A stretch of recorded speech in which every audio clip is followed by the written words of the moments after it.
Direction les bancs du lycée maintenant. Nous allons suivre des élèves étrangers qui ont choisi de passer leur année scolaire en France. Ils sont venus par le biais de l'association ASF Vivre sans frontières qui favorise les échanges interculturels entre jeunes.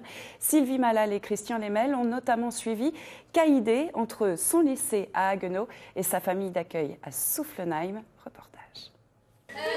Un cours de français au lycée de Haguenau, c'est la classe de Kaïdé, 17 ans, originaire de Boston. Est-ce que quelqu'un sait la différence qu'il y a entre une stratégie directe et une stratégie indirecte? Un cours pas évident à suivre. Pour elle comme pour Isabella, sa voisine équatorienne, l'intégration avec les camarades francophones ne va pas de soi. Je parle anglais et je pense qu'ils sont timides parce qu'ils parlent français et pas vraiment bien anglais. Moi je trouve que ça doit être un petit peu stressant au début, mais ça doit être une bonne expérience aussi. Comme Kaïdé, ils sont 5 élèves étrangers accueillis cette année au lycée de Haguenau, à la grande satisfaction du proviseur. C'est positif pour les élèves, au point de vue maturité, au point de vue ouverture, au point de vue responsabilité du jeune, responsabilisation du jeune. C'est quelque chose de fantastique. Que du positif, Flore ne dira pas le contraire. Après un an en Belgique, côté flamand, elle voulait apprendre le néerlandais. Elle est revenue avec beaucoup plus que la maîtrise d'une langue supplémentaire.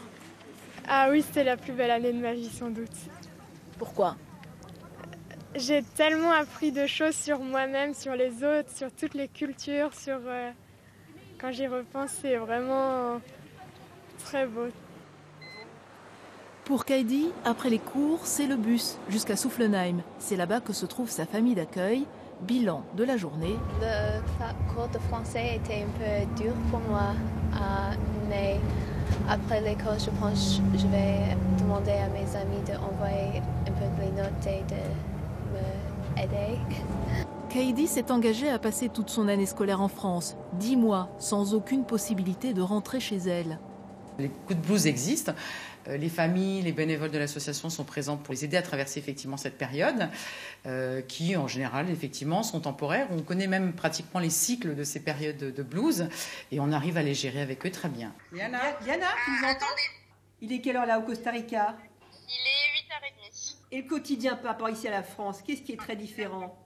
Par exemple, moi, après les cours, j'ai plus l'habitude de rester un peu dehors et parler avec mes amis.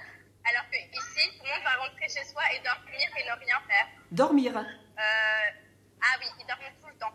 Tout le temps.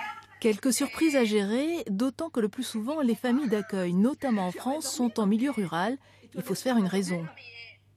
Il y a un dossier effectivement qui est fait, le jeune le sait avant d'arriver en France, où est-ce qu'il va se retrouver. Il y a aussi des photos qui existent. Après, il y a toujours un décalage entre comment est-ce qu'on imagine les choses, l'idéal, et puis la réalité. Je pensais que les villes ressembleraient un peu plus à Paris, parce qu'en fait, tout le monde connaît Paris. Soufflenheim n'est pas Paris. Kaïdé s'habitue peu à peu à sa nouvelle vie, où tout est tellement différent de chez elle, surtout la mode, dit-elle. Dans le Massachusetts, on est très leggings, Uggs et sweatshirts trop grands. Et je n'ai jamais rien vu de trop grand ici, rien que des vêtements bien ajustés. Je fais la patata, je veux les tailler. La France, pays de l'élégance et de la gastronomie, les clichés ne sont peut-être pas si loin de la réalité. Ici, Kaïdé aura appris à confectionner la tarte aux pommes et en plus, elle ira à Paris en vacances grâce à sa famille d'accueil qui prend en charge tous les frais. Notre fils a pu aller aussi dans un autre pays.